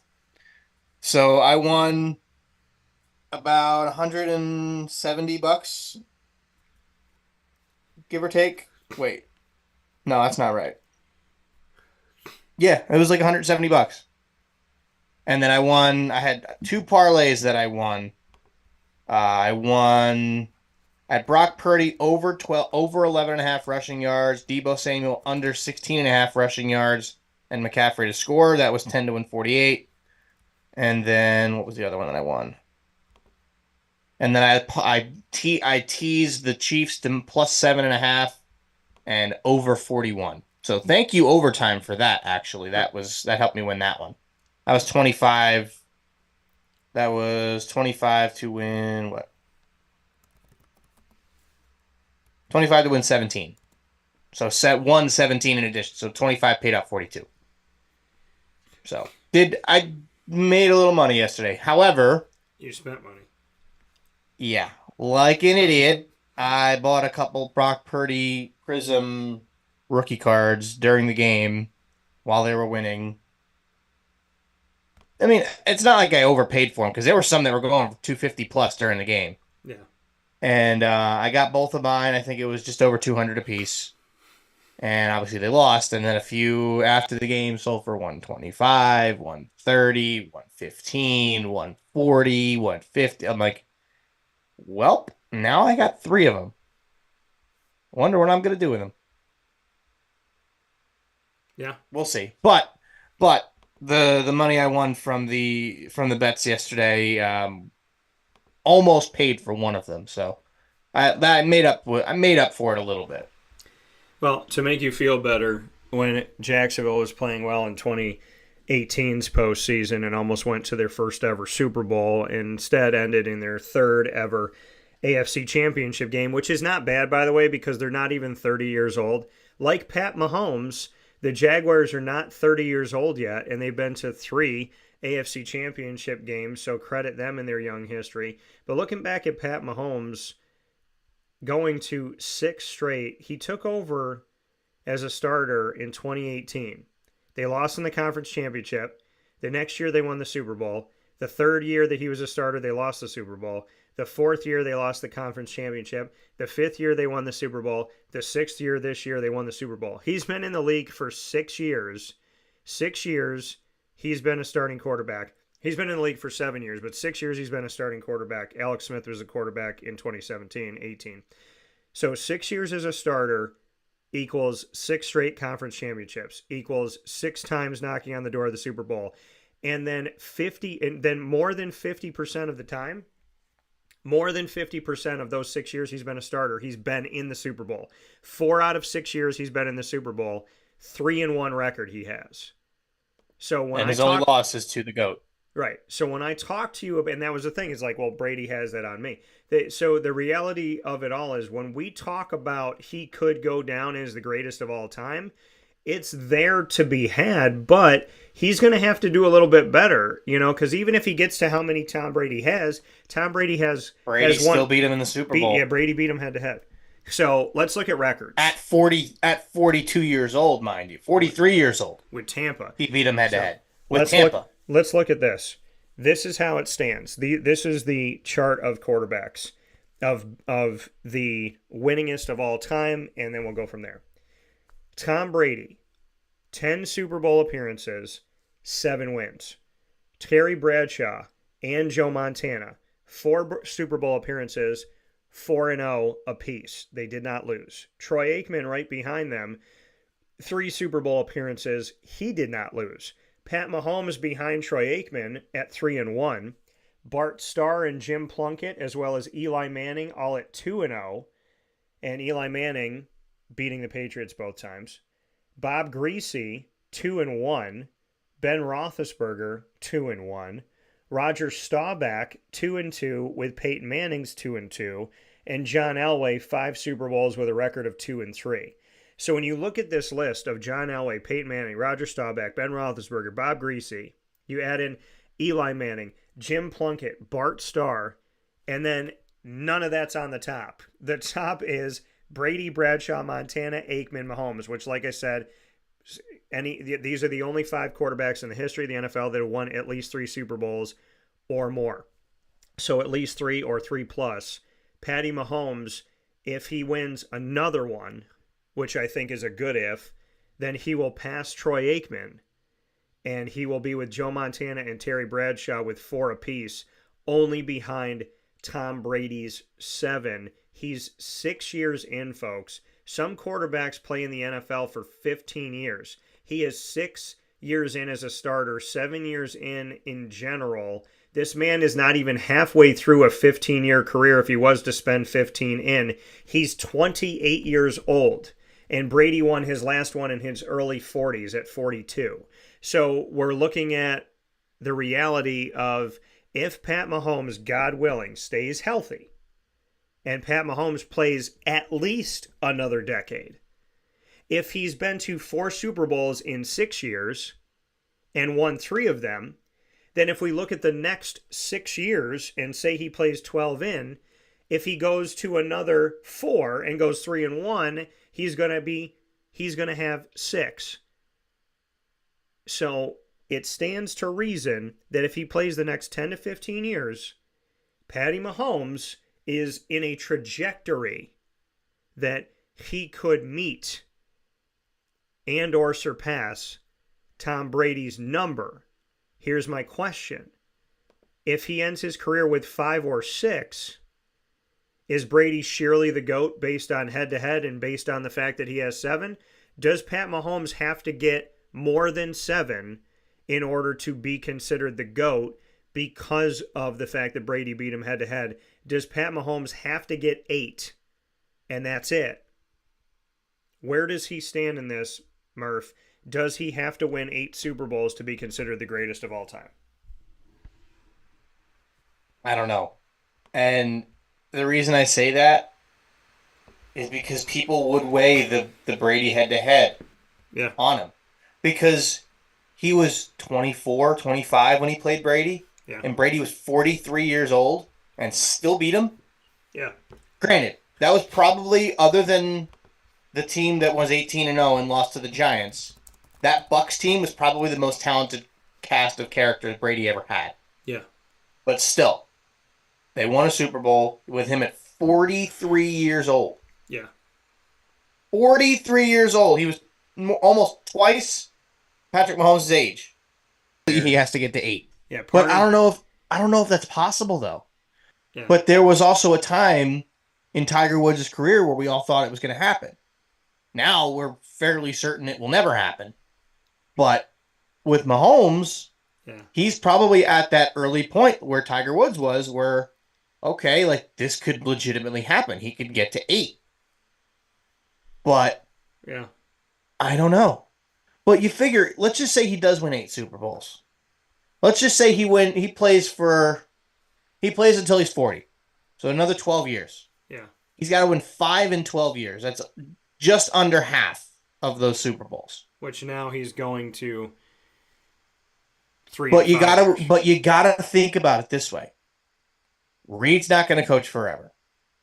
He will lose Andy Reid at some point. Kelsey's not going to play forever. He will lose Travis Kelce at some point. I don't know how much longer they have as a true dynasty. I would think Kelsey's maybe got another 2 or 3 years max. Yeah. I think Reed probably goes out with Kelce. That would be my guess. Do they get 2 more in that time? Yeah, maybe. I do think they get at least 1 more with them. I don't think Andy Reid leaves. I don't think he leaves with Kelsey. I think he stays on as long as he can with Mahomes. I mean, maybe, but at the same time, Andy Reid's also getting. Isn't he 70? But you know what? I think he looks better than he's looked in a while. He does. He definitely does. I think he looks healthier. He's 65. Okay. Yeah, he's not that old. Yeah, I mean, he could probably get to 70, so another 5 or 6 more years maybe, but he won't be with Mahomes till the end like Belichick was for Brady. Right. Well, I mean, we shall see what we shall see, but, Tom Brady, I mean, he went to another team, a team that the year before Brady came to the Bucs, they were 7-9. The year before that, they were 5-11. The year before that, they were 5-11. This is what they look like before Brady from 2011 to when he came in. So this is what they look like: 4-12, 7-9, 4-12, 2-14, 6-10, 9-7, 5-11, 5-11, 7-9, and then Brady came in and won a Super Bowl with the Bucs. So just to make a note of that, now the Chiefs, prior to Pat Mahomes becoming their starter, I'm going to show you what they look like because people forget how bad the Chiefs were before. So he became the starter in 2018, 2019, came on the team in 2017. This is what the team looked like. I'm going to go back to 2007. 4-12, 2-14, 4-12, 10-6, 7-9, 2-14, 11-5, 9-7, 11-5, 12-4, 10-6. So they were looking pretty good. So when Pat Mahomes when he earned the starting job with the Chiefs, they were in a better shape than the Bucs were with Brady, and those Patriots were not that great either. But looking back here, that in the 21st century we had Patriots had Drew Bledsoe. Right. Well, and they're still a decent team. Alex Smith, yeah, but the Patriots were not scaring people more often than not. And so, looking at the Chiefs in the 21st century, 4-12, 2-14, 4-12 over a span of 3 seasons from 2007 to 2009-10. So crazy there to see what both of these gentlemen have done with their respective franchises. They are a dynasty, both of them. And they are, Tom Brady, first ballot Hall of Famer. Pat Mahomes, first ballot Hall of Famer, without question in my mind. Same thing for Travis Kelce. Put Andy Reid in there. You know what it is. Obviously, Bill Belichick. So, with that being said, for DT and Murphy the morning after, we have covered so many different things for you today. The show has gone by fast. There's plenty to talk about, and I'll be discussing it throughout the week. A lot of good specials coming up, and we'll continue football talk as the UFL's got next. They will start at the end of March, and baseball ain't too far away, folks. Murph, as always. Pitchers and catchers report next week. Hey, girl, hey. I'll talk to you soon, Murph. Thank you so much. We'll see you soon. Take care. That coming from Brendan Murphy here on Wake Up Call with Dan Tortora and DT and Murphy, which comes to you on Mondays to start off your week on Wake Up Call. This one was called DT and Murphy the morning after because it was the morning after the Super Bowl. Inside of ModPawsPopcorn.com's What's Poppin'. We appreciate you being 11 a.m. Eastern Time on Wake Up Call with Dan Tortora. YouTube.com and Facebook.com. /Wake Up Call DT is where you can find the show streaming worldwide on video and audio. We're also streaming on worldwide radio, wakeupcalldt.podbean.com, and of course, you can find us on Amazon Music, Audible, iTunes, and Apple Podcasts, iHeartRadio, Player FM, Podbean, Podchaser.com, Podvine, Spotify, TuneIn, and YouTube. All you have to do is search on any one of these outlets Wake Up Call with Dan Tortora, or one word, Wake Up Call DT. You could do the same thing on any search engine, and you can ask Alexa and your Google Home device to play the latest episodes of Wake Up Call with Dan Tortora, and they'll do that for you as well. Big time thanks to our incredible partners here in the Central and Upstate New York community. Go and visit Carvel DeWitt, the Wildcat Sports Pub, Mon Paz Kettle Corn and Popcorn Factory, GG Cards and Breaks, PB&J's Lunchbox, Avicoli's, Great Lakes Honda City, Pizza Man, Mother's Cupboard, Chick-fil-A Cicero and Chick-fil-A Clay, Canine Camp Dog Daycare, Canine Campground Dog Boarding, and of course we are the exclusive multimedia marketing partner of your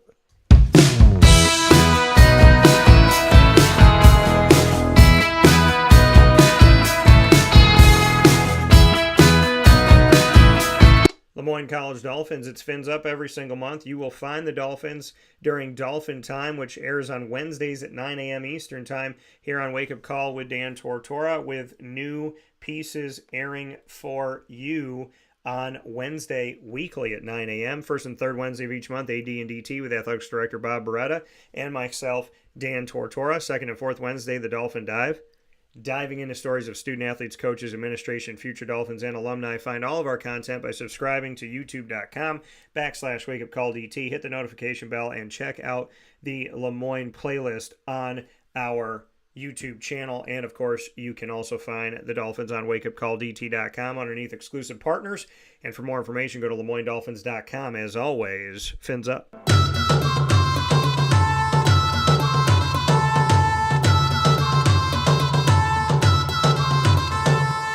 The Bryan and Stratton College Bobcats of Syracuse are exclusive multimedia marketing partners with Wake Up Call with Dan Tortora. Find your Bobcats every single month in what we call the Bobcat Buzz, in exclusive content you won't find anywhere else, with a spotlight on the Bobcats unlike ever before, with men's and women's soccer, men's and women's basketball, baseball, and esports. Esports is going to be coming to Wake Up Call with Dan Tortora through Bryan and Stratton College of Syracuse tomorrow morning at 9 a.m. Eastern Time. The debut of our new head coach for esports, Connor Carroll, will be happening this Tuesday, February 13th at 9 a.m. Eastern Time. Stay tuned for that special Bobcat Buzz.